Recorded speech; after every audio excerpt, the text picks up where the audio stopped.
ఒక రైతు తన పంట పొలంలో చైనా బ్యాంబూ విత్తనాలు తన పొలంలో విత్తాడట.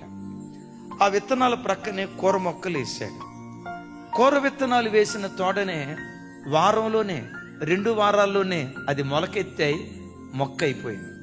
ఈ చైనా బ్యాంబూ విత్తనాలు ఉన్నాయి చూసారా, వేసాడే గాని నెలైనా మొలకెత్తిన ఆనవాళ్ళు కనపడలేదు. మనిషి కదా, ఇంత కష్టపడుతున్నా, నీళ్లు పోస్తున్నా, విత్తనాలు వేసా, ఎరువేసా, నా కష్టం అంతా ఏమైపోతుంది, నా ప్రయాసం అంతా ఏమైపోతుంది.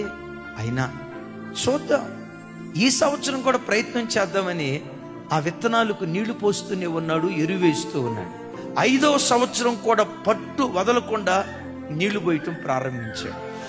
5వ సంవత్సరపు ముగింపులో ఆ విత్తనాలు మొలకెత్తినట్లుగా కళ్ళతో చూశాడు. అయ్యో, నా కష్టం వ్యర్థం కాలేదు, మొలకెత్తినాయి సంతోషంగా ఇంటికి వెళ్ళాడట.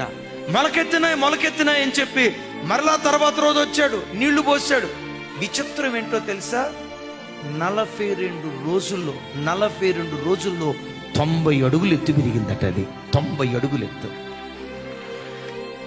నిర్ణయ కాలం నీ జీవితంలో వచ్చే వరకు ఓపికతో కనిపెట్టు.